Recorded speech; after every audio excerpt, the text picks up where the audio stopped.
Alexa Bliss wins Money in the Bank and cashes in to become champion. Welcome to SCW Rewind. Yes, we're going all the way back to 2018 where we got Bliss in the bank. We got Monster in the bank as well. Braun Strowman win the men's Money in the Bank ladder match. We got a 30-minute last man standing match between AJ Styles and Shinsuke Nakamura. And we get to relive talking about Bobby Lashley's sisters, of course, with the Bobby Lashley Sami Zayn storyline. Welcome to the video, NXT. It's good to have you on board as always. As this was a 4-hour and 11-minute show, but let's get your quick overall view of Money in the Bank 2018. Did you enjoy the show? For the 3 hours that the show should have been, yes. For the fourth hour, no. There were matches on this card that clearly shouldn't have been on here. There are some really grinding points, and it's one of these ones where I'm glad I don't have to go back and watch it again, because this is a long thing to sit through. Yeah, it's a long show. I don't miss the WWE context of where they have these lengthy shows, when especially when it's not WrestleMania either. Do you know what I mean? Like, or Royal Rumble, you kind of feel differently. But I much prefer the more modern format of like 5-match cards, 3-hour shows. But this one is a 4-hour, 11-minute show, as I mentioned. There are 10 matches on the show. Technically, 11 kickoff. Not including the kickoff either, so that's a little nugget in there as well. But there's a lot to dive through, and like you said, there's some filler points, but there's some bloody good matches on this show as well. So I'm looking forward to diving in on it as well. But you mentioned the kickoff very quickly. The Bludgeon brothers retained the SmackDown Tag Team Championships, defeating the Good Brothers, Karl Anderson and Luke Gallows. It is a moderation of the Bludgeon style power bomb. So it's like a double way that it's done. Luke Harper gets hold of Karl Anderson, and Rowan helps with assist, going slamming down into the mats. Going into the show then, giving you the all-important juicy details. Of course, this took place on June 17th, 2018 in Chicago, Illinois, the Allstate Arena, with an attendance of 15,214. And there's a tagline for this show: the irresistible force meets the baddest woman on the planet, clearly referring to the Nia Jax versus Ronda Rousey match for the Raw Women's Championship. We got an intro package to the show as well on how you can win Money in the Bank, which is climb the ladder, grab the briefcase for those that are unaware, and how it can change your career. You get a championship contract up to a year, and you can become champion, and your career can change forever. It's promoting Ronda versus Nia. Can Ronda get the armbar on Nia? We got the last man standing match. Did Shin turn on AJ because, well, we can't beat AJ Styles? And we get teasers as well of Roman, Jinder, Oscar, Carmella, Seth, and the Elias, along with the 2 Money in the Bank ladder matches. What were your thoughts on the opening video package that we had? Does very little to drive story narrative, and it seems to be the running theme throughout this show that there is a lack of story in terms of a lot of the singles matches, especially like the Sami Bobby match. The story that they use to try and make this reason as to why this should even be on this pay-per-view card is a bit lackluster.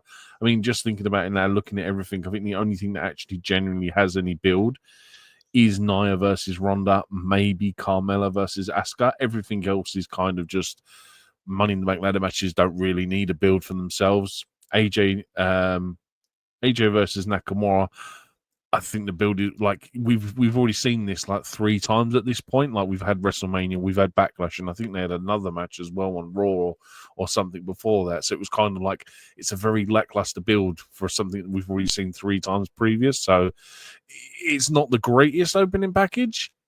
But then again, this, to be fair, this pay-per-view is more about them ladder matches than anything else. Absolutely, yeah. The thing is, like you say, it's not really got story driven into the video package. However, what it does do is it lets you know what's coming up on the show. I suppose that's something if we're going to give it anything. Yeah. But it does leave out a couple of matches as well, including what was the opener on this show, which was Daniel Bryan against Big Cass. Of course, Daniel Bryan picking up the victory in this one.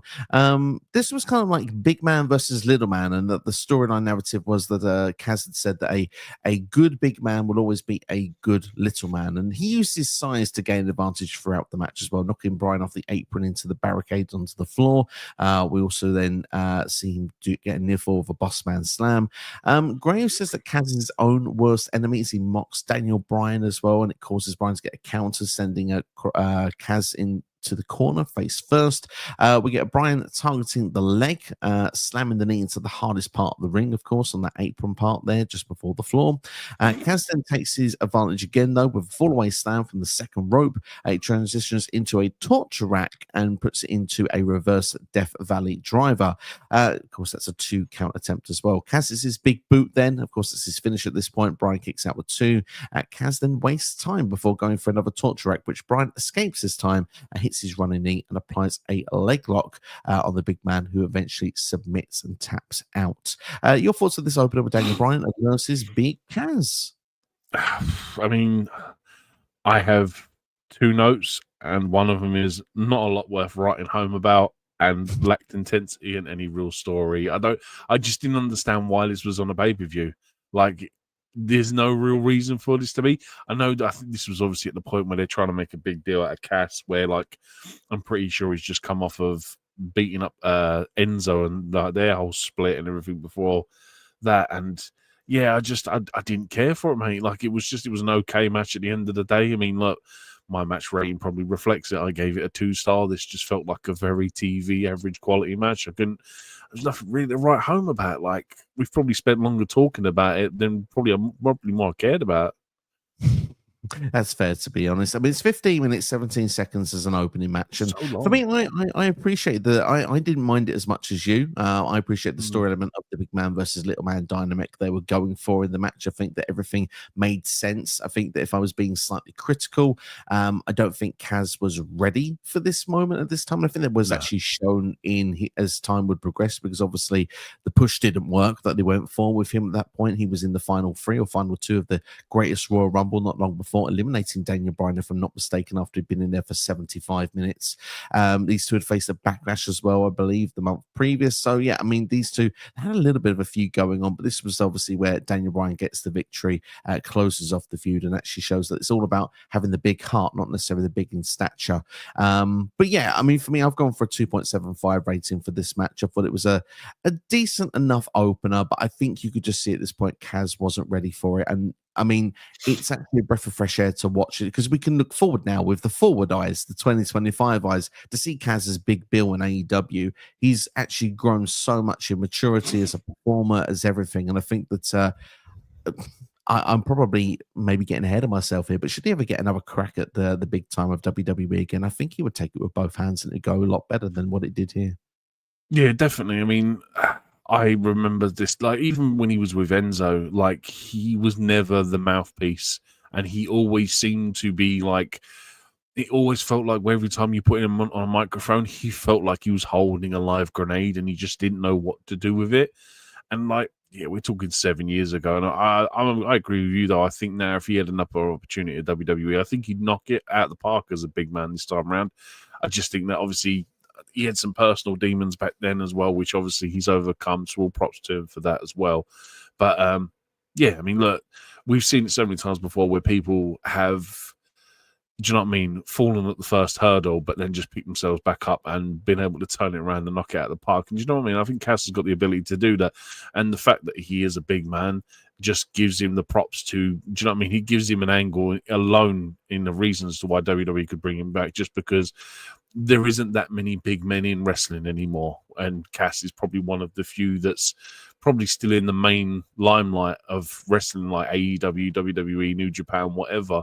So yeah, there always is an opportunity for him. And like, I wouldn't be against seeing him come back. I'd love to see him come back one day. I feel, especially right now, I don't see him being used at the moment properly in AEW. So I'd love to see him come back to WWE if that other opportunity was to come about. Yeah, I mean, he's had a couple of opportunities in AEW where it just feels like they're about to push him. I know he was tag team champion at one point, but it feels like that's my feelings in AEW anyway, that they build someone up to a certain point and just they either never pull the trigger, or if they do, they don't know what to do with him afterwards. It kind of feels like that. So it's not even him in AEW. I just think that's an AEW thing. Yeah, it's a shame, because especially at the moment he was with Jericho's Learning Tree, and Jericho's taking a break from AEW, and instead of kind of disbanding the group or doing something as a storyline to push the other members, him and Brian Keith, on further, they've actually just just take them all off TV. It was just a bit of a shame, really. But going back to this one anyway, we give it seemingly an okay. You give it a 2-star. I've given it a 2.75, and we should see what Mr. Meltzer's give this as a rating. But any final words before we get Meltzer's rating for this match? If you're giving this a 2.75, I really look forward to how we review the rest of this show. Same. Just looking at Meltzer's rating, he actually's also given a 2.75. We're matching early doors here. I wonder if that will stay the same the whole way through. It probably will not. Must be me tonight then. We move on in the meantime anyway, and we love a Kevin Owens segment on this show. We're big KO fans. You bring in the New Day. Pancakes in the trash bag is something very special. So New Day are involved in the men's Money in the Bank ladder match, but we don't know which member is going to be involved. And the Pancakes were supposed to get a reveal, which of course the New Day did not give away who was going to be in the match. So KO then turned the dynamic and said, look, well, maybe the other two people want to take out Braun Strowman before the match. And of course New Day again, no, we don't cheat. That's not what we do. But they said, look, we can talk anyway, KO. You can stick about if you want. Maybe you can have some pancakes with us. KO was like, no. I don't like pancakes. I don't like breakfast. Maybe toast is all right, I guess. But Joe, I tried your cereal, and that sucks as well. Clearly didn't go down well with the New Day. They kicked him out of the locker room. But another genius segment from KO as always. True goal. Just fully entertained. It's the only highlight of the backstage segments is that one. And we won't be talking about any others for the rest of the night because, to be fair, they're not even worth talking about. They are not indeed, but I tell you what, we don't deserve KO. So that was just brilliant. Too good. Next then is a 6-minute match, and I mentioned the first match was kind of like big man versus little man dynamic.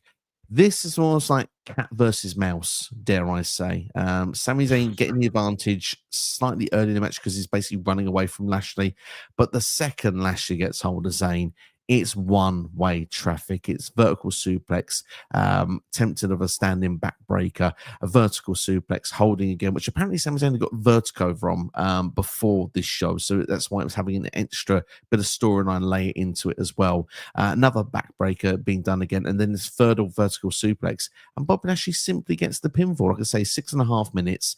No big finish for this match. And Sami Zayn not really been booked at his best at this point, and kind of didn't need to be here. This was disappointing for me. Garbage. This was absolute dog water. Like the fact that this is built off of Sami mocking Bobby's military career, and I forgot how much they used to use social media tweets to build stories because they couldn't be bothered to put it on TV, and they're banging on about that at the start of the match, and then. This was like if you want to pick a match out and just go look, sum up Bobby Lashley's career, this is it because he's booked terrible. Like aside from when he's WWE champion, and even then he's probably not booked to the best of his abilities. I don't understand how you book Bobby Lashley wrong. I just don't understand it at all. And then commentary don't help this one at all because it's like, what was it they turned around and said? Oh, Sami Zayn would love to get a count out victory. What are you talking about? Who wants to win by count? It's just such a random comment for a commentary to come out with. Like, I don't even think they knew what was going on with this match. Dude, 3 stalling suplexes for the win. That's so underwhelming for Sami Zayn as well, and like even Bobby Lashley. Like, Bobby Lashley's a big guy, and like he's got a great finisher. 3 stalling suplexes for a win. I gave this a 1 star. This was garbage. Like the fact that they managed to put on a 6-minute match. Not blaming them, but it was just poor, man. It's poor, Ran, and I don't blame the performers. I blame the storyline narrative put into the match, like you say. And I'm going to share your sentiment of a 1-star rating because it's just disappointing. Sami deserves better. Bobby deserves better. Really, I mean, Bobby, he has the spear at this point. I don't know if the Hurt Lock is necessarily fully being used at this moment in his WWE. He's just returned on but the didn't Raw. He used to use the Dominator as well? Yeah, I think that was really back in his early days. So I don't think he used it at all in this recent WWE run. If it was sparingly. But yeah, either way, it's just disappointing. But I know what people really want us to talk about. They're not really interested in the match. Do you remember the storyline about Bobby Lashley's sisters, Sami Zayn bringing the worst segments on Raw? And of course, one of those sisters was now AEW wrestler and rapper Max Caster. Really? I'm going to have to Google it now because I want to see who the 3 sisters are. That's hilarious. That's so. I love it when we get stuff like that. That's so good. That's Absolutely. too funny, man. Caster has talked about this on Chris Van Vliet's interview previously. He said, "Do you know what? Do you know what? People say it's I one of the vaguely worst." remember. Yeah, he said it's one of the worst segments people say ever. But hey, I was on it. I got paid, and I was on Raw, so I'm not complaining about it. And people are talking about it. Oh So, my God, he is as well. yeah. Pierre in house says that it's one of the worst God. things ever seen. Oh my God, that's so funny, man! Like you, oh my dear, like, that's still just. I love when we get these niche moments where, like, I was talking to. What was I watching? I was watching a Matrix the other night, and there's an actress in it. She plays such a minor role, but I went, do you know who that is? And my wife's like, no. I went, that's such and such from Home and Away, because my wife used to watch it, and she was like, oh yeah. And your brain just sits and goes, how does a Home and Away actress get into a massive blockbuster film like The Matrix? This is that exact point. Max Caster is the Home and Away actor in this blockbuster. God, I love it indeed. Oh dear, that's too funny. Oh dear, that's just so funny. Absolutely indeed. Is there any final words you'd like to say about this before we move on? The fact we've had more fun talking about Bobby Lashley's sisters than then his actual match just sums it all up. I think so indeed. We've given a 1-star rating. Dave Meltzer gives this a 1 1/4 star rating. So he had a 1/4 star more fun than we did. Wow, he was generous. He was very generous indeed. But hey, we move on to the next match. And usually we get a concert. And for a 4-hour and 11-minute show, you think we would get a concert, but we didn't from Elias. He said that this crowd didn't deserve it. Kind of like we don't deserve Kevin Owens. But anyway, Seth Rollins defeating Elias to retain the Intercontinental Championship. The fans kind of wanted Elias to win this match, though. Got a vibe through this match in places. This was when Seth was on the run of having the best match all the time on most nights. But I would argue wasn't the best match on this show here. But there were some good moments in the match, I would say, between these two. Obviously, Elias targeting Seth's hurt neck at the start of the match, going with a nice DDT until Seth tweaks his knee in the match, where it kind of almost feels that at that point Elias has to change his offense up a little bit. The knee affects Seth in moments as well. In the match, he does a delayed splash from the top rope, which then sees Elias put the knees up. We see Elias sidestep a dive through the ropes as well, because Seth is too slow, so Seth goes into the barricade. He then throws Seth into the post and into the steps before hitting a elbow drop from the top rope, but only gets a 2 count, all done in quick succession as well, which really gets the fans on point at this moment. Seth counts the drift away, though, into a small package, gets a 2 count. Elias rolls up Seth, but then Seth counters it by actually pulling Elias's belt and uses that leverage for a 3 count. A heel finish for a babyface. Interesting stuff indeed. However, the camera didn't seem to notice, and I feel like that Elias probably went for the tights first, but commentary didn't notice it, cameras didn't notice it, so it just looks like that Seth was a babyface, being a clever babyface, but kind of being a bit of a heel as well. Yeah, very strange. So say just the finish is a bit strange on it, but otherwise I enjoyed this. I thought it was entertaining. Dude, just having Elias again is such a pleasure. Like another guy that WWE famously dropped the ball with that probably should have been bigger than anything he ever did, especially like when he had the whole, like, I mean, when his brother came in and like there was 2 of them, and then he had the whole feud with Kevin Owens. It was just, there was so much momentum at so many times with Elias, and they just never did anything with him. And then just to have him in this spot with Seth for an IC title match is, do you know what I mean? It's great, but it's one of them ones where you're like, I really wish Elias would have won this. And when did Coachman get on commentary, by the way? I was watching this, and obviously you have like Todd Phillips and Corey Graves and Byron Saxton. All of a sudden, I'm like, where's Coachman? I'm not realizing there's 5 commentators over this show, because apparently, what's his name? Michael Cole? No, not. Oh my God! Just Corey Graves. Corey Graves does the whole show, but the other 4 swap out. But it's just a fact that Coachman popped up, and I'm like, where did he come from? I'm like, he's such a bad commentator as well. Like, just so old school and so just irritating as anything. Anyway, I digress. Look, man, like I said, this is a good match. It's a fun match. This is what should have been the opener to this show. It's just a shame, like I said, that Elias didn't win it. I really would, like I said, just want more for this guy back in the day, and it just never happens, unfortunately. Sadly, didn't happen, unfortunately. But yeah, Seth does retain here. Elias, I feel at this point, it's just kind of like his peak moment in WWE. Like when he was on Raw around this time period, he was really over around the Royal Rumble. He managed to get into the chamber. The obviously 2018 is the year of 7 people being in the chamber. Has the concert of WrestleMania, of course, which starts with the Taker Cena stuff going on as well. So he's quite heavily featured in a lot of high profile stuff in 2018, but it sort of drops off not long after this. And you do feel wonder what if he won the IC title here. Isn't he like the first entrant out in the Rumble as well? And it's him and Double J. Like I'm sure Double J comes out as well, and Double J is the second entrant, and we get Elias versus Double J as the first 2 entrants in the Royal Rumble this year. I think it's this year. Could be that year. I'm not sure if it's 2018 or 19. I know it's Google 1 year though. It is 1 year. And that was a fun moment. I'm not gonna lie. I thought the match was fine. I thought it was all right, but I don't think it's some of Seth's best work here. Actually, to be fair, I do think some of Elias's best work, mind you. I'm going to give the match a 3-star rating. I gave this a 2.5. There is one thing that gripes me with it, and it was because this is obviously after Seth does his ACL injury, and forever it's cheap selling when you just constantly go back to the one injury, because like I said, he works the neck to start with, but then towards the end it's the knee, and it's like I can remember this being such a thing that every time Seth was trying to sell something, it would always be his knee because of the ACL, and I'm like, I know it's easy booking, but it's also lazy booking at the same time. But yeah, I gave it a 2.5. That's fair. 2.5 seems to be a fair rating for it. But we will go into the worlds of Dave Meltzer and see what he rated this in a couple of seconds' time. But just to let you know, the match is 2019, by the way. 2019. Yeah, I mean, Elias still has some stuff going on around that time period at least.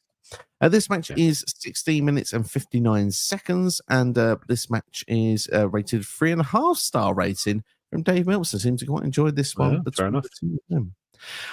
Just as we mentioned about some stuff as well, just because these two, I don't know if they're ever going to wrestle again on a show that we're going to do a review, but Elias said there was a report that came out from Elias recently. Apparently he pitched having a Messiah gimmick in WWE at one point, and it was given to someone else. It was given to Seth Rollins instead of him. Interesting that, eh? What are your thoughts?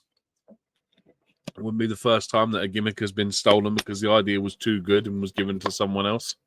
It's a tale as old as time with WWE, where sort of like never tell people your good ideas, because you'll never end up using them, and someone else will just end up taking them from you. Shame, really. Although it seemed to be at least they had a dude with long black hair and a beard. Yeah. Kind of had the image that Elias was going for, just not him. Anyway, we should move on in the meantime. But Pierre thought that Elias should have won the title here. Yeah, this is not a fan of Coach's podcast, and literally reckons that Coach tells lies on it. There you go. Interesting stuff. Well, Coach is the one that recently said that Vince wants to buy WWE back. Unfortunately, it will probably never happen. But Coach knows. You can want a lot of things. I want to win the lottery. Doesn't mean it's going to happen. Oh, there you go. Very true. Moving on, some Money in the Bank, ladies and gentlemen. The women's Money in the Bank ladder match, which is won by one Alexa Bliss. For those who are wondering who is joining her in this match, we've got Sasha Banks, Becky Lynch, Ember Moon, Lana, Natalya, Naomi, and Charlotte Flair. What a stacked lineup that is for 2018. Some of the highlights in this match: Ember Moon doing a springboard cross body onto Banks onto the ladder. We've got Becky and Charlotte holding a ladder. That was awesome, wasn't it? We've got Becky and Charlotte holding a ladder as Naomi jumps onto the ladder to jump off to land an attack. I believe it was on Natalya or Lana. I can't remember who it was at this particular moment. Naomi does a blockbuster off the apron onto Sasha. Becky runs up a folded ladder held by Naomi and Ember Moon. We see Becky pushing Sasha off the ladder, who then actually lands a Meteora on the way down to Natalya and Charlotte Flair. Alexa counters Charlotte's powerbomb into a code red. That was one of my favorite spots of the match. We see Lana put on an accolade to Alexa Bliss. Naomi doing a springboard top rope onto the ladder, and then Becky stops her at the last second. We then see Becky hitting the back exploder to Charlotte Flair, and all alone to climb that ladder, but in the last seconds, Alexa Bliss gets in, tips the ladder, so Becky lands onto a ladder that's perched into the corner. Alexa Bliss climbs the ladder and grabs the contract/briefcase. Your thoughts of the women's Money in the Bank ladder match? Dude, there is a clear difference between NXT stars and WWE stars on this match because Ember Moon stands out like $1 million on this match. Like her selling, just everything she done in this, I was like, how, again, another person that didn't get over in WWE. Just shocking because, yeah, she's so good in this. And this is obviously the time where the black and gold era is like at its peak and like slapping thighs is a thing. And Vince don't like people slapping thighs. Your Ember Moon's doing all that. And it's just, there's some really good selling in there. And it was like, you've got Charlotte, Becky, and Sasha in there. And Ember Moon is like raising her profile and being the best one out of the lot of them. And like you said, that rebound splash that she hits on Sasha onto the ladder, my God, that it was the only point during the show I audibly was like, oh my God, that's just shocking. Otherwise, this is what I expect from a ladder match. My only problem is like I think this is like 15 minutes long, and I think like half of it is spent where someone climbs a ladder, someone pulls them down, someone climbs a ladder, someone pulls them down, someone climbs a ladder, someone pulls them down. And it was like they got really inventive in the first half, and now it's just kind of like we just copy, paste, and repeat until we get a winner at this. And like I said, I didn't mind it. Alexa Bliss was arguably the right person at the end on the day. Like I'm trying to sit there and think who I wanted to win this back in the day, and I can't genuinely remember who I would have had my money on to win it. I think it probably would have been Becky because I think this is obviously just before Becky becomes the man. So my money probably would have been on that. But yeah, like I said, it was an okay match. Just like I said, you spent half of it just repeating the same process over and over again. Don't get me wrong, Lana getting a pop for doing an accolade like from the Chicago crowd of all people, that's massive, man. Like to get acknowledged from that, that's props to that. That's props to Lana for getting that. Absolutely, yeah. That was a fun little moment in the match, I thought there. Absolutely. And it was a moment where it was like, no, you're doing the wrong thing, Lana. You should be going up the ladder, because she clearly had the advantage to go and climb there. But hey, it took over. But hey, we enjoy a good accolade. It won't be the last time you hear the word accolade mentioned on this, or should I say staccolade later in the podcast. But still, yeah, I know who I wanted to win in 2018, and I'm not afraid to say how guilty I am for this. I was a big Alexa Bliss fan. I was happy to see her go and win the Money in the Bank briefcase. I just thought as well it was the second time that WWE was doing this. Obviously, this is the third after the first infamous year when Carmella had won it, which of course basically means that James Ellsworth won it instead and gave the briefcase to Carmella. So they needed to get it right second year. They needed to have an established name, an established person that been there and done it. And I think Bliss just ticked all the boxes for that. Yeah, you could have gone with Charlotte Flair, but I mean, it's just like she's won everything else. So Bliss was the right. Charlotte at this point is even getting cheers in Chicago, and it's like it's amazing how much the dynamic has changed. Like 7 years later, that she gets booed out of the building nowadays. But yeah, this is obviously like just everything, like everything for Charlotte, and the fact that she was getting cheered at certain points, I was shocked. I was like, this might not be like I'm sitting there thinking to myself, this is like a fake Chicago crowd, but I said it's just how times have changed, man. Like for Charlotte to go from being cheered to being booed naturally, it's just one of them things. It certainly is indeed. This match was 18 minutes 24 seconds long, but what's your star rating for it? Gave it 3 stars. 3 stars. I give it a 3.75 for me. Although I do actually think that when I've heard your critique of the match, I agree that the second half, a lot of the creativity. You think about it now logically. It's yeah, you sit and go, you're right. They did actually do that for quite a long time. It was just the same thing over and over again. It's very true, but it's a star rating I had down, and I was enjoying the match in the moment being there, so I'm not going to come away from it. Dave Meltzer's rating 4 stars for this match. Shocking. Shocking. Like this the thing, like you it's only because we go back and watch it. We've seen it before, and I think we're a bit more overcritical the second time around when we go back and watch it, where it's like logically you think about it, yes, they do the same thing for 7 minutes. But I suppose in the time frame, you probably would have got a 4-star. Yeah, I would say so, probably indeed. But hey, we're going to see as we go on to the next match. Feel about this, but I'll tell you what quickly. Actually, we will go backstage. There's one other segment I want to talk about quickly. Kurt Angle celebrating that Alexa Bliss wins Bank, of course. SmackDown GM Page is there along with as well. And they were interrupted by Constable Corbin. Oh, yes, the Constable Corbin days. Who knew they were foreshadowing WrestleMania 35 Corbin versus Angle at this point of Money in the Bank in June the year previous, saying that Stephanie, Kurt Angle's boss, will only be happy if Raw wins both briefcases. It's always one of them things where Paige has to enunciate how she says Constable. Gotta love it. Look, the fact that they rub it in and turn around and say, "Hey, you failed to cash in your Money in the Bank briefcase," it's just one of them spots. I don't get me wrong, I loved Corbin at this point because he's just like irritating as hell, and he's just there to be a thorn in Angle's side, which was what the job was, man. He did his job well. Absolutely. I actually enjoyed that side of Corbin as well. It was much better than the King gimmick he would go on to do not long afterwards. Yep. And the bum ass stuff, I couldn't stand that. Oh god. Well, no, I enjoyed the bum ass Corbin. I won't lie, I enjoyed that. I know, it was when he got rich that I hated it. Yeah, Happy Corbin. Happy Corbin, yeah. Happy Corbin, that's the one, yeah. Good times. Or not. Anyway, let's move on. So what may be happy times for some people? Maybe for Jinder Mahal, this was happy times because a big high profile match on pay-per-view against Roman Reigns. Gotta love that. But that's where the joy is going to come in. It's going to end as well. But yeah, we got a video package with this one, which was good to see. Mahal was not happy that Roman had a Money in the Bank qualifier. We have to make one serious note on this because the fact that they show it in this video package is great. Is where Roman spears Jinder through a wall, and it just happens to just be a corridor with a bit of plywood or plyboard in front of it. Because as the cameraman zooms around, you can see a sign on there, and you're like, "Oh, why? Why did it was bad when you did it on TV and showed it to us? Why have you used it in the VT? It's horrific." Some moments you want to forget. I always can't stand when they do that stuff because you can tell. It just makes you lose a sense of disbelief. So for me, I really dislike moments like that. So yeah, I'm glad you brought it up.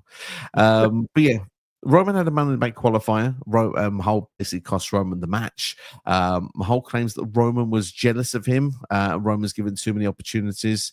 And like you say, we see Jinder actually beating Roman down with a chair as well. It sounds as exciting as it's going to get. But as the match comes out, we have was it Sunil Singh? Was in the wheelchair. Singh, One of the Singh brothers, was in the wheelchair and the neck brace, introducing Mahal to the ring. To be fair, that was probably more entertaining than the match.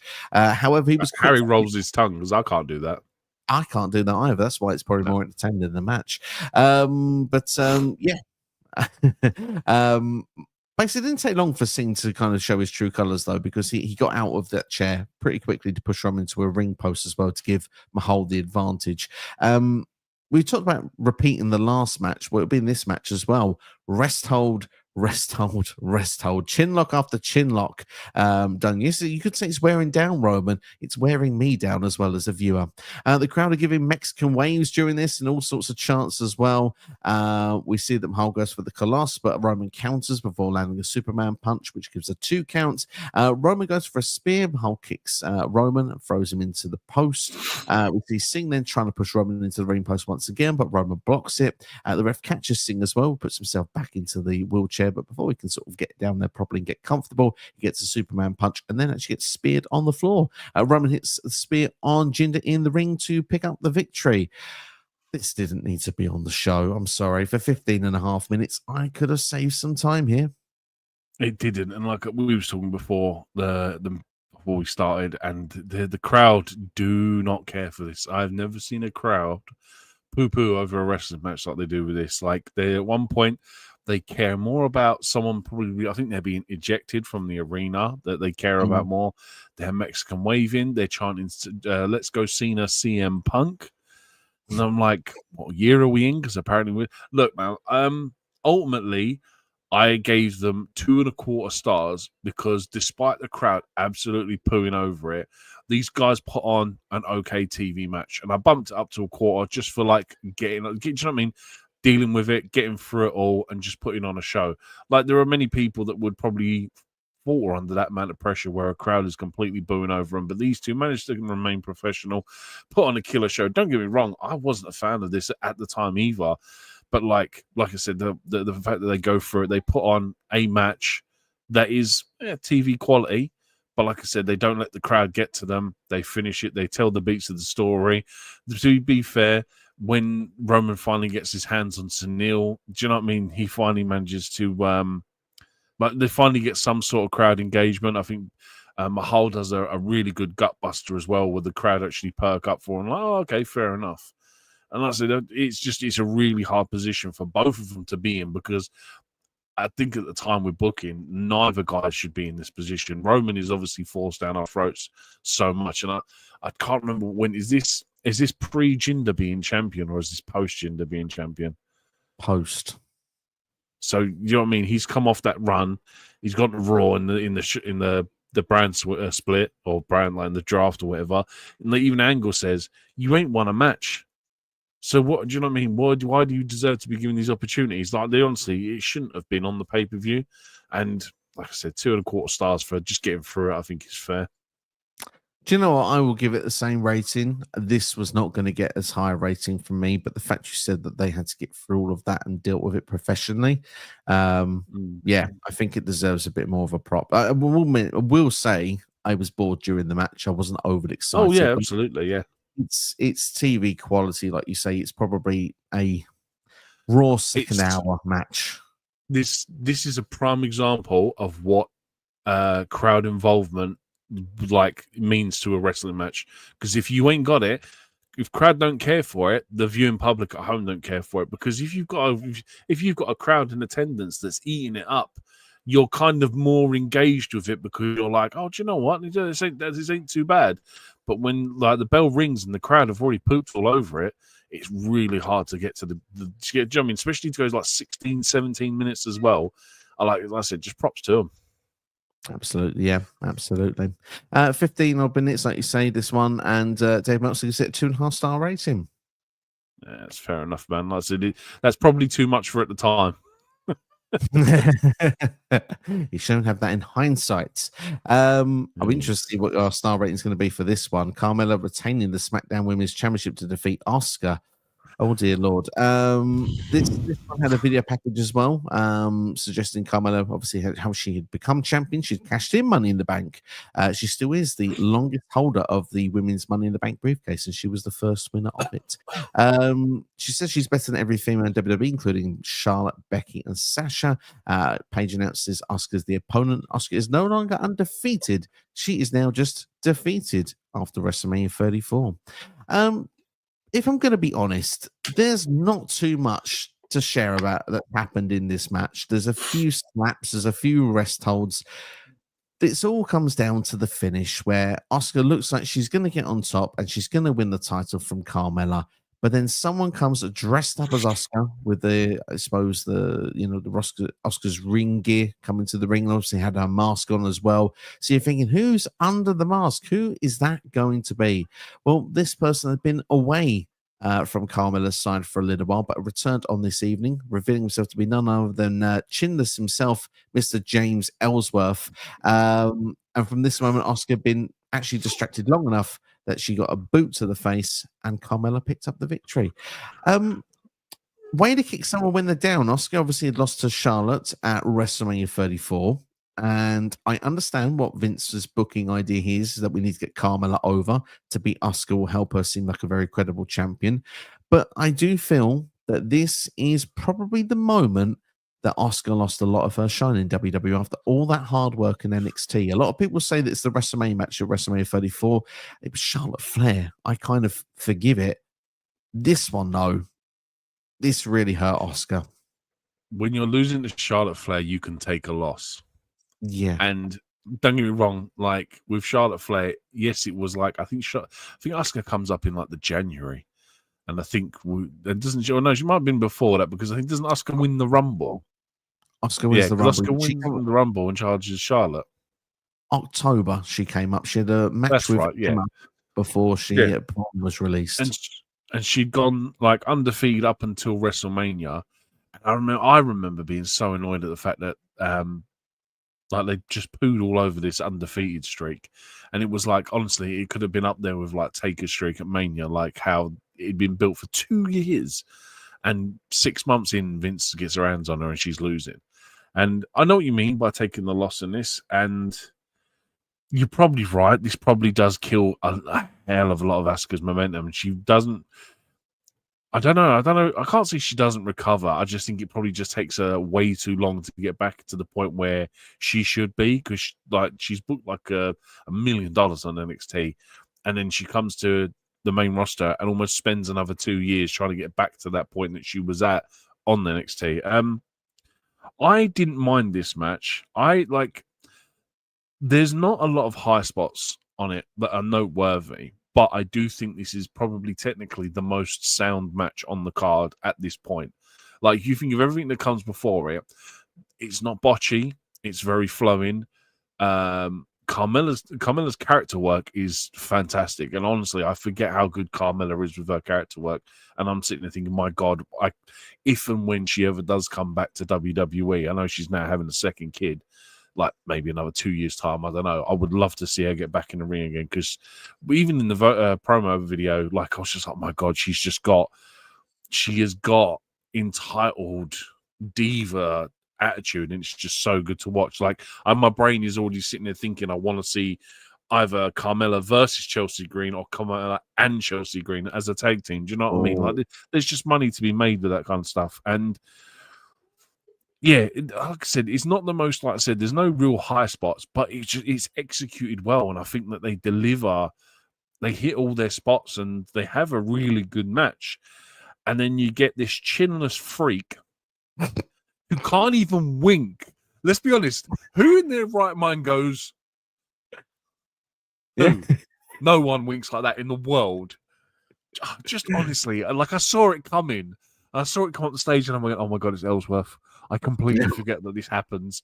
And it just poos all over this match. And the worst part is I gave this a 2.5-star rating, even with that finish. This probably would have got higher, to be fair, because I said technically it was sound. But having Asuka somehow confused by her own coat and mask, what kayfabe logic are we going with here? And the fact that she's doing all the, it's like a dog. Have you ever had a pet dog? And you know when a dog just looks at you and just turns its head to the side? This is what this was. This was puppy dog eyes, like, just so stupid. Yeah, just an absolute dog poop finish to do you know what? A really good match. Like I'd say a technically sound match for me. Do you know what? I said that there's not a lot of talking points in it, and like I said, the finish is not helpful to a lot of people, Asuka in particular. But I'm not going to take away from Carmella. Like you said, you made a lot of really good points about that and her character work, and you are trying to get her over at this particular time. I understand. I just wish you'd put someone else in position to do it.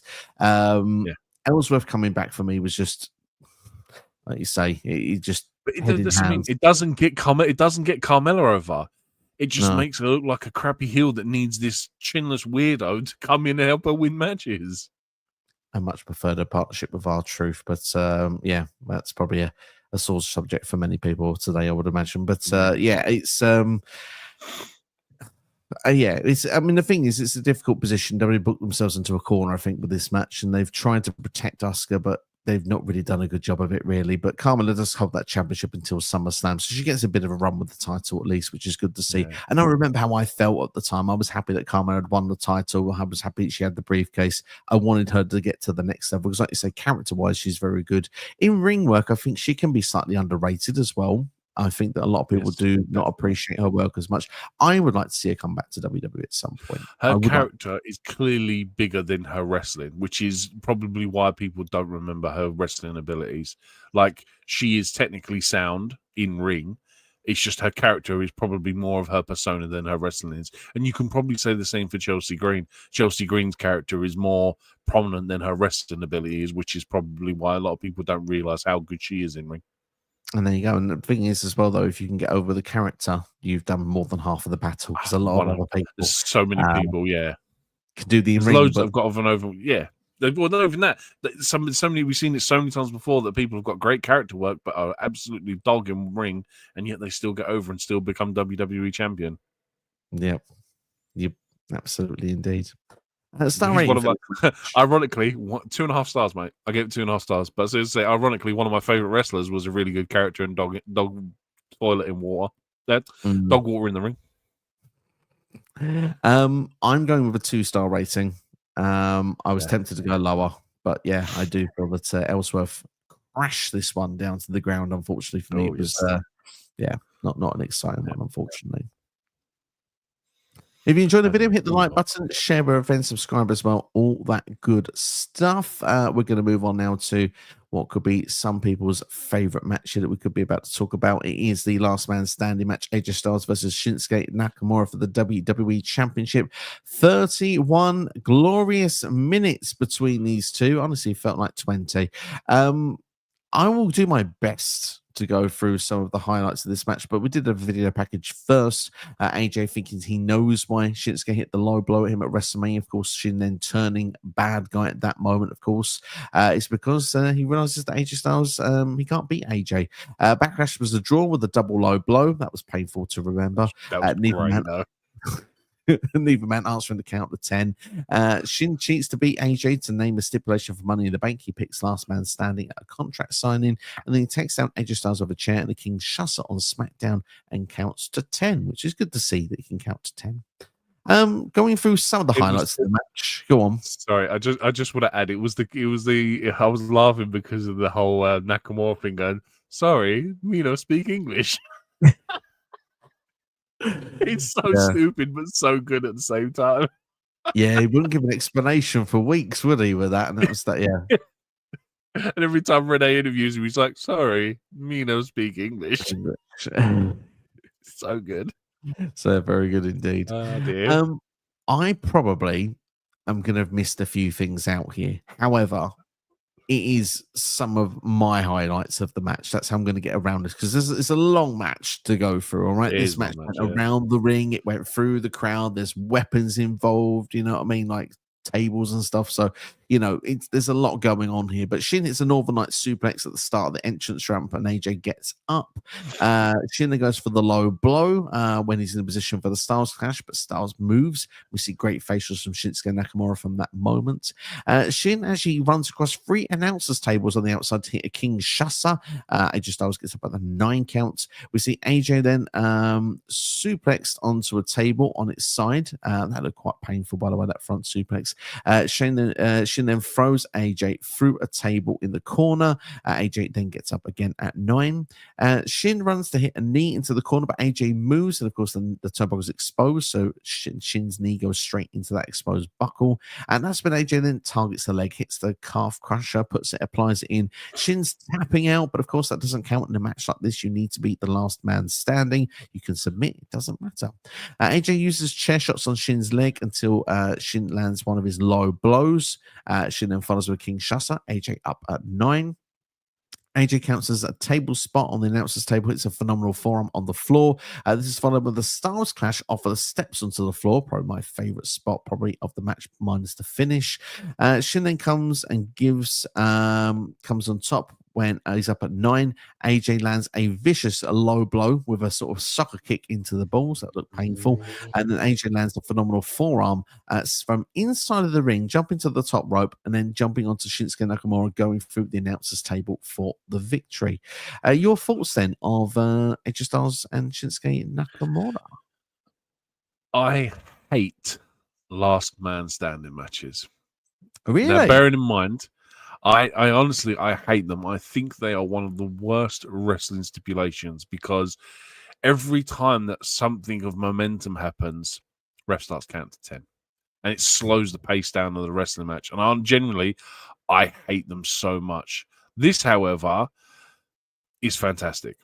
And I sat there and as soon as I started watching it, and it was like the first couple of times like the ref starts counting, I'm like, oh, momentum's been killed. And it's like when you get obviously more towards the end, like your notes are pretty much the same as mine for the best spots in the match.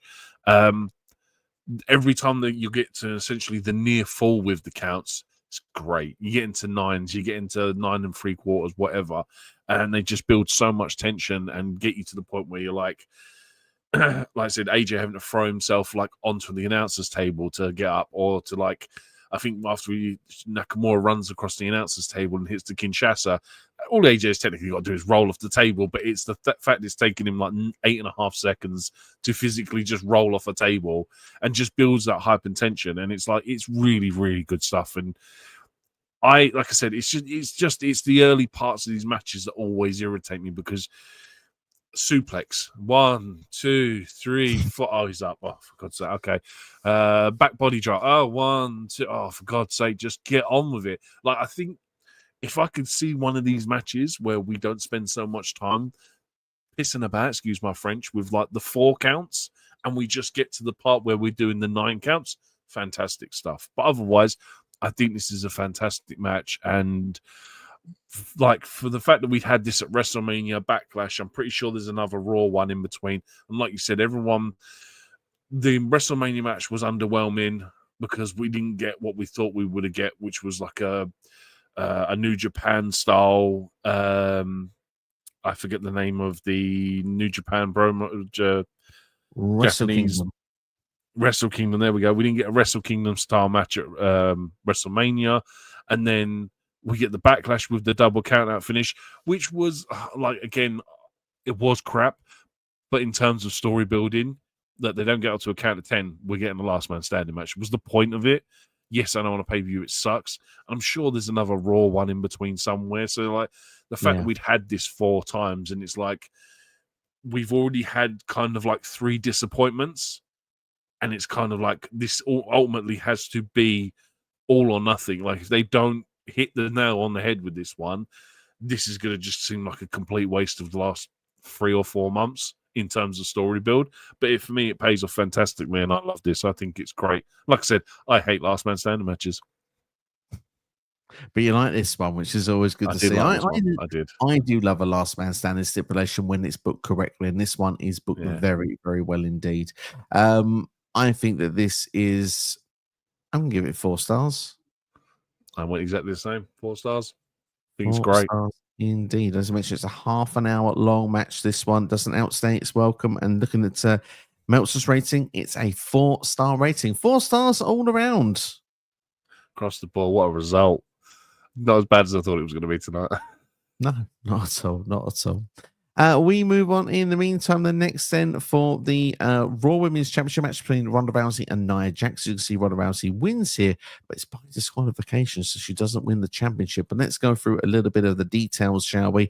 Video package of how this one is actually put together. That they're at Radio City in New York, where Nia challenges Ronda on the red carpet. Nia says that the armbar doesn't mean that much to her because, well, she's Nia Jax. But Ronda says that she was born ready, and she's Ronda Rousey. Nia says that she's not ready though, but she does tap out to Ronda in that arm bar. Going into the match itself, we see Ronda counter Samoan drop position into an arm bar, but Nia counters it into a power bomb. So much power into it, in fact, the Ronda falls to the outside when trying to get up. Nia swings Ronda into the guardrail as well. She then puts Ronda Rousey into a bear hug, which probably comes, we mentioned our coach not being the best on commentary. Probably my favorite line of the whole show whilst in the bear hug.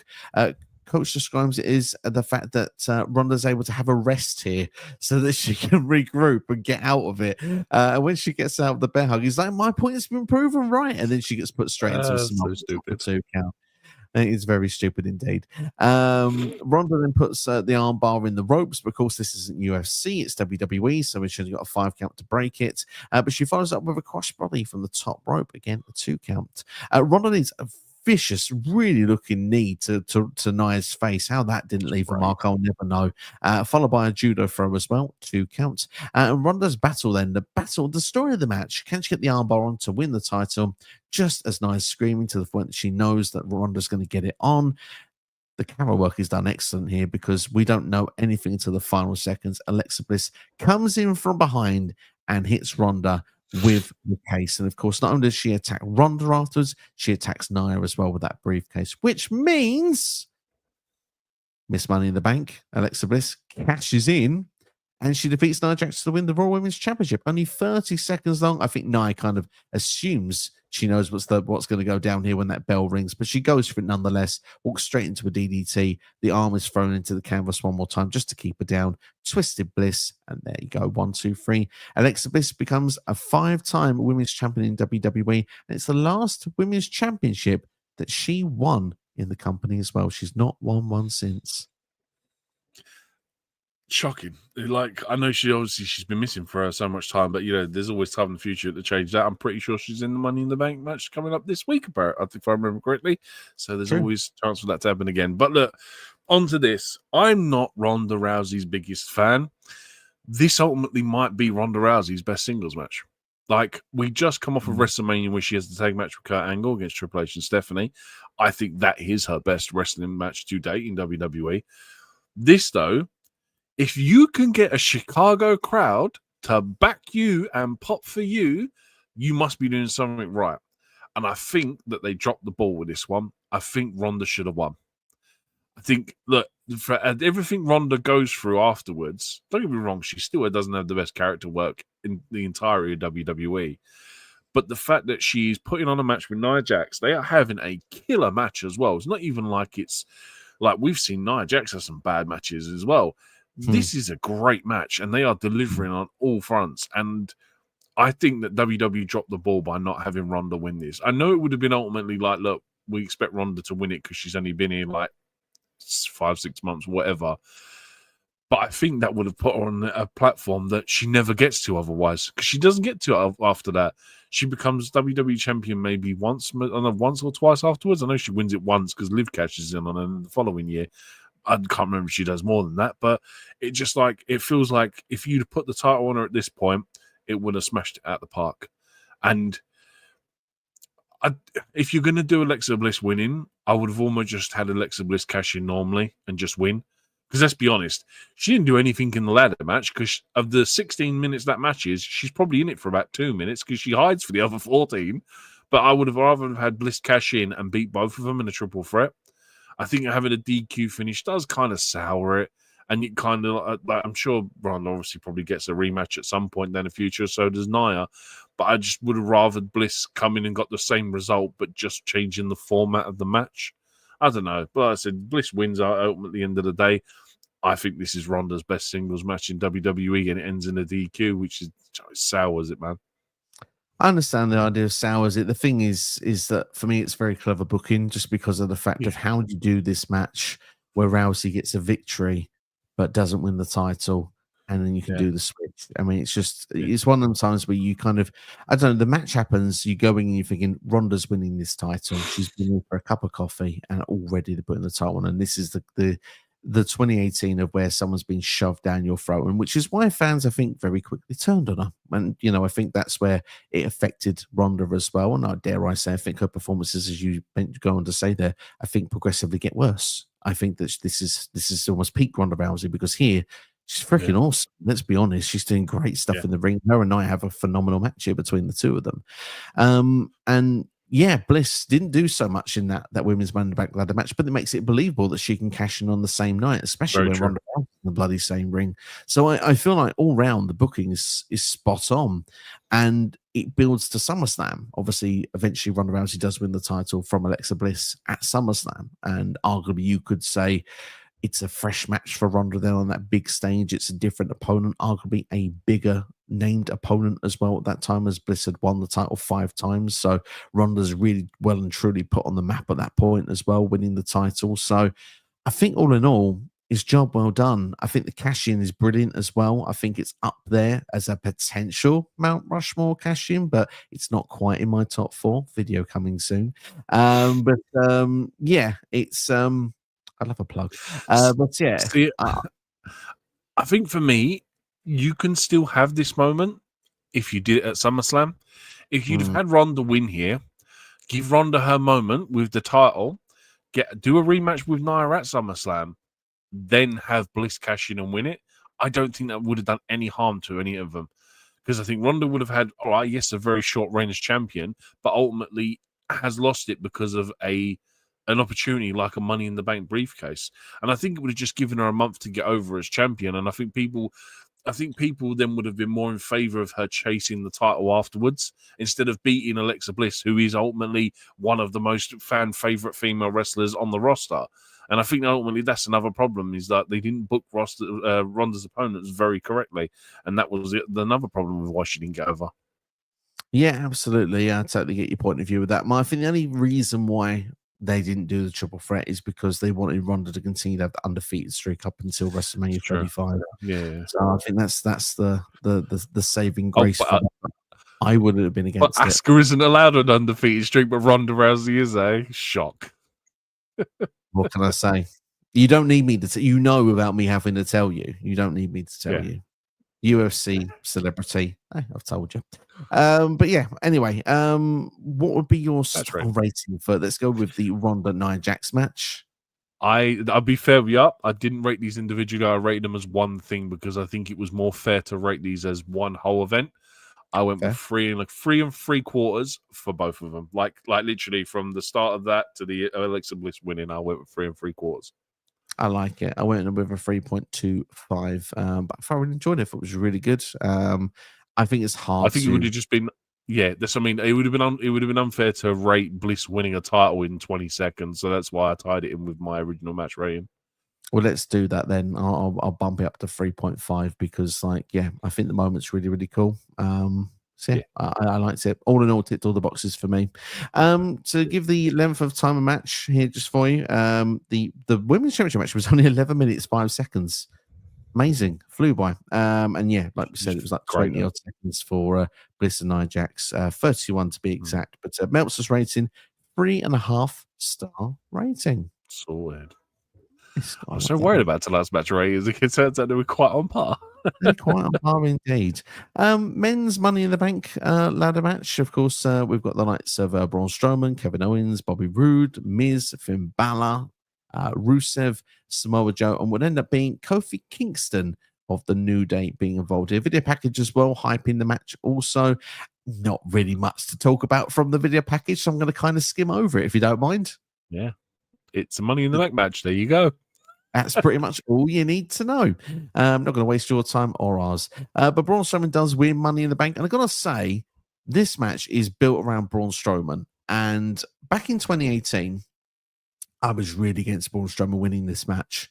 But watching this match back, I had a real fun time. It is that. It's a real fun time. It's just like even 7 years later, I still don't want Braun Strowman to win it, though. That's the problem I have, is that this was, again, because this was, especially like Brock Lesnar at this point is on a 441-day reign, I think, as champion. I think they mentioned at some point. And obviously just shows up when he wants. And then if you put someone like Braun Strowman in the same position, I'm like, this is the same story told twice, and I don't want him to win it. And look, I'm not going to be against him winning it. I think he fails his cash in, doesn't he? As well, I think that's the other thing. So again, but it's the ultimate problem. They always do Money in the Bank, that they just seem to have no idea what to do with this briefcase. So they have the women cash in on the same night. I think the women cash in on the same night. I think for the next 3 years. I don't think they go longer than that. And Braun Strowman is one of a handful of people that fails to cash in, because I think he tries to cash in on Roman, doesn't he? Braun, like that. I think Brock had lost the title at SummerSlam, and I believe you're right. I believe Roman won the title, so it was Roman versus Braun. I believe in Hell in a Cell, and the match was thrown for a DQ because Brock returned and destroyed everyone. And there we go. Yeah. So do you know what I mean? So look, it's 7 years later. Regardless, it's a Money in the Bank ladder match. It's a fun match. They always are. We always get the crazy spots. I'll tell you what I do like from this is the Samoa Joe is like an MVP in this. Like, he's just everywhere. And like, for a guy his size, like when the Miz is like almost trying to climb up the ladder, Joe sprints, and I'm like, that is a scary sight to see, that Samoan just like running at you at that pace. But KO was a great showing. I mean, like, without even going into some of the details, some of the notes I've got down, Kofi jumps off the top rope. Everyone catches him just for Balor to hit a tope and land them all. Everyone buries Braun underneath the ladders up by the ramp. Balor then grabs the ladder just for the Beast to be awoken as Balor's trying to get the ladder. Rusev, Joe, and Owens then try to take Strowman out. Unfortunately, this ends with Strowman meeting KO at the top of the ladder, which ends up putting him through the table off the top of like a 25-foot ladder, which is a scary spot in itself. But that pretty much rules KO out for the rest of the match. Kofi is then chokeslammed on the ladder up by the ramp. Strowman then decides to run full pelt through a ladder that Bobby Roode and Finn Balor are holding and just split the thing in half. It's a great spot, but it's so dumb. I love this reaction. Yeah, exactly. Then Rusev manages to put an accolade on Kofi, Roode, and The Miz for about 2 seconds before Joe manages to put Rusev in a Coquina clutch. Balor hits a coup de grace from the outside of the ring off the ladder to the inside. Kofi jumps on Strowman as he's trying to climb the ladder. Strowman gets rid of everyone and Strowman wins. It's a fun match. It's just a case of like, it's not the winner I wanted, and I don't think it's the best Money in the Bank ladder match, but it's just a fun time. It's a great way to close out a show. Yeah, it is. It's a fun time. You saved me having to go through the notes, so thank you. Yeah, I mean, like, there's some really fun moments in the match. Obviously, I think KO has to be an MVP for taking that dive off the top of the ladder. Goodness gracious me. It's a scary looking spot, like you say, but I like the creativity with Balor's spot there, where he's jumping from the outside to the inside with the coup de grace. Yeah, it's just there's a lot of fun in this one. Braun, like I said, the story revolves a lot around him, and yeah, it's a really good match all the way around. It's a fun time. It's not a good fallout with the briefcase. I would have preferred Joe or KO had won, mainly because I'm a KO fan, but I think Joe would have made sense as well. He goes on to a feud with AJ anyway, which is another weirdly booked feud for about 4 months as well, sadly, afterwards, for any time we have to review that. Is that when he starts talking about his wife? Because that's a great angle for Joe. It's so good, that stuff. Yeah, Wendy. Yeah, Wendy. Hi, Wendy. So good. But what were your final rating for this ladder match? I went with a 3.5. I thought it was entertaining at the end of the day. Like I said, it wasn't a big deal about the winner, but like KO taking that bump, just like trying to bury Strowman underneath the ladders is great. It's just entertaining, man. 4.25. Wow, that's insane. We've just had a 30-minute classic between AJ and Shinsuke Nakamura, and you go this 4.25. Insane. I think back in 2018, I would not have done that, but I actually had the most fun watching this match because AJ and Nakamura have a classic, but it slowly builds. It's the second half of the match that I'm sitting there going, yeah, I'm on the edge of my seat, where I'm on the edge of my seat from start to finish in this match. And like I said, the stunts that some of these guys put themselves through in this one is special because there's some really creative spots in it that you haven't seen before and you haven't seen since. Right. I suppose it's very true. Yeah, I mean, don't get me wrong. I just was just blown back by it, man. I'm like, hell, man, look, you all props to you. You rate how you want to rate it. Just yeah, like I said, the Shinsuke and Nakamura match that is clearly very good. And yeah, don't be wrong. Like I said, you made sense of it. Like I said, half of the AJ matches, even I said it, half of the AJ matches just count into 4 after time. So I can understand your reason for rating this higher. I'm a bit annoyed though, because I've just seen Dave Meltzer's rating. It's the exact same 4.25. I don't want to be the same as Dave. But this match is 20 minutes long, so it's not a lot shorter than the Last Man Standing match, if that helps. Yeah, I suppose so. There is that plus as well. Absolutely. Well, is there anything you'd like to mention before we go for our final little run through? Let's go on to the final little tidbits. Fair enough then. OMG moment of the night for Money in the Bank 2018. I should give it to the KO bump, but I'm going to give it to the springboard splash that Ember Moon hits on Banks because honestly, it was the only time I audibly went, oh my God. Like as Banks falls back and hits her back on that ladder, it was the one time I was generally concerned for someone's life. I feel I should give it to the cash in, but I'm going to give it to KO bump off the top of that ladder because it's scary looking. Yeah. That was my. I don't know if I could ever imagine taking something like that. So credit to KO for that. Match of the night. I should give it to AJ Styles versus Nakamura, I'm actually going to give it to the Nia Jax, Ronda Rousey, Alexa Bliss cash in, because I think, like I said, Ronda's best match to date. I was thoroughly entertained by it. The crowd, having a Chicago crowd back it, like eagerly want Ronda to win it, and then, like you said, you get the Bliss cash in as well.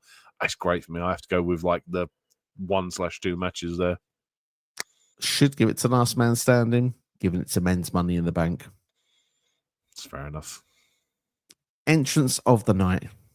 There's only one correct answer, and it's Seth Rollins because of his best music ever. I will never. I will live and die on that hill. That music, his original "Burn It Down" music, is his best music. That's a good tune. I liked that. It was nice to hear that again. There's some themes on this song, on this PLE. To hear some of those songs again was just like, oh, it's lovely to hear, like Bobby Roode's "Glorious," for example. Just every time, exactly. Always gets you. Samoa Joe's. So you know, last time I couldn't never say. Yeah, Joe's is great as well. Yeah, Joe's is great. There's so many. Even Balor's old one as well.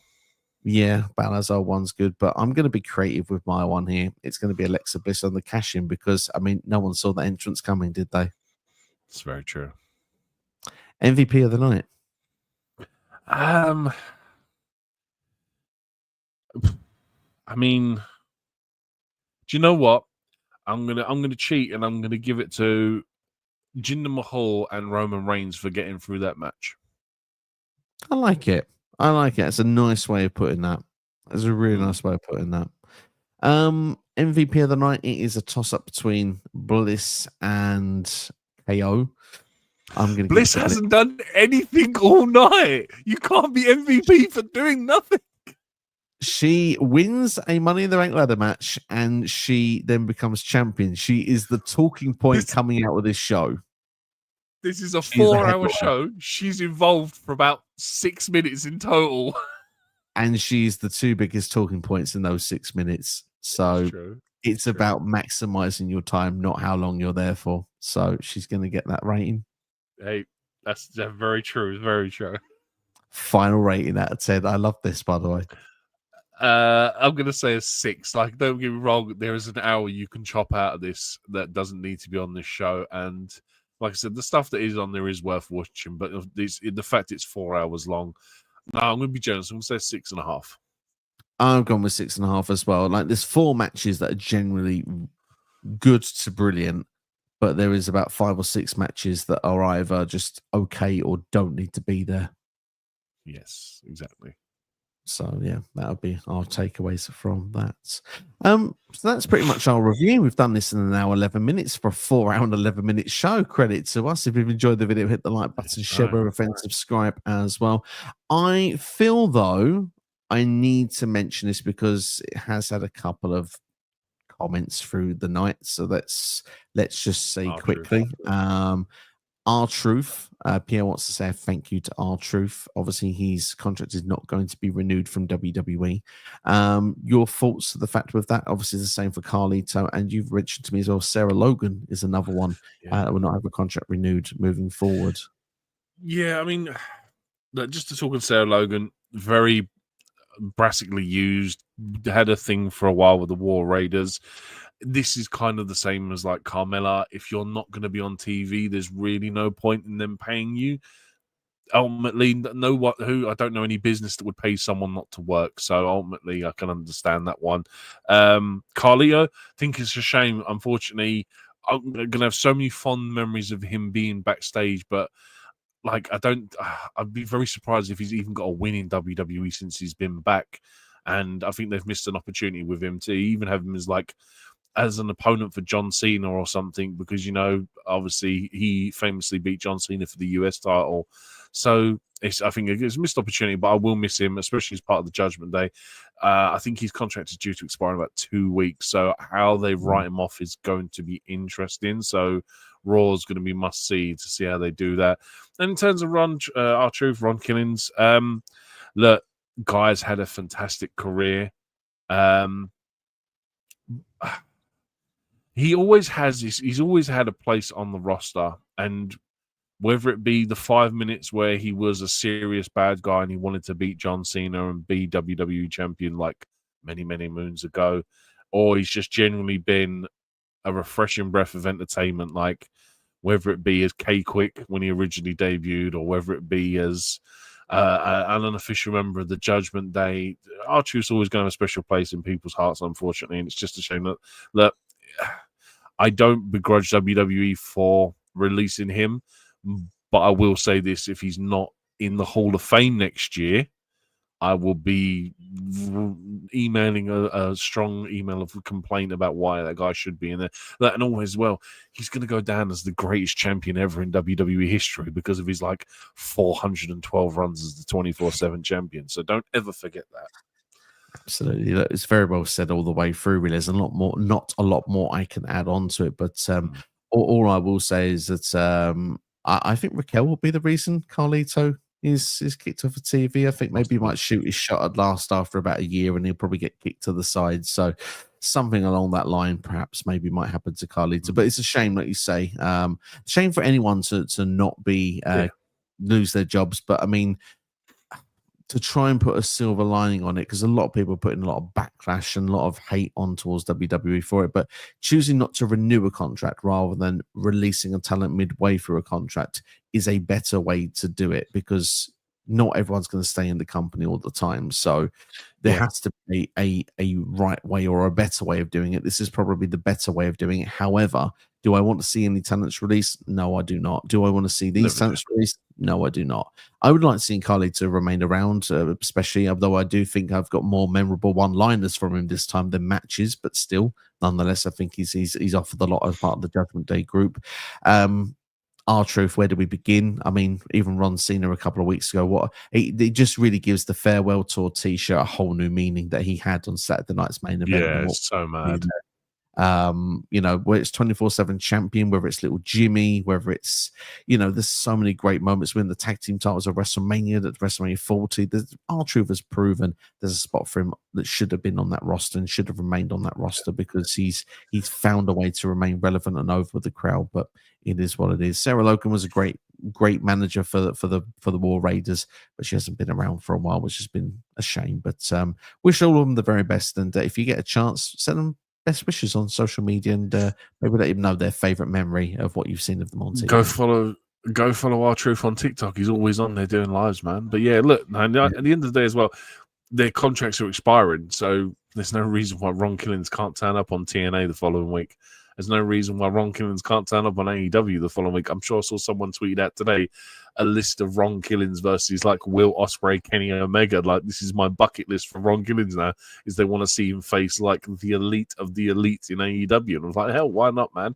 Ron Killings will be fine, man. Ron Killings, like I said, he should be someone who goes into TNA and does a Santino Marella position. Now, I think that would be fantastic. Oh, that would be fun. That would be cool. I'll be down for seeing it. As long as they land on their feet, I'm happy to see where the journeys go next. I'll be keeping up to date with it. Definitely. But we're going to wrap things up there, ladies and gentlemen. If you enjoy the video, hit the like button, share with a friend, subscribe as well, all that good stuff. And follow Alex Steve on TikTok and myself, SCW The Wrestling Channel, on TikTok as well. We'll be back for Rewind again very soon, and I can confirm our next one will be ECW One Night Stand 2005. It's the 20-year anniversary.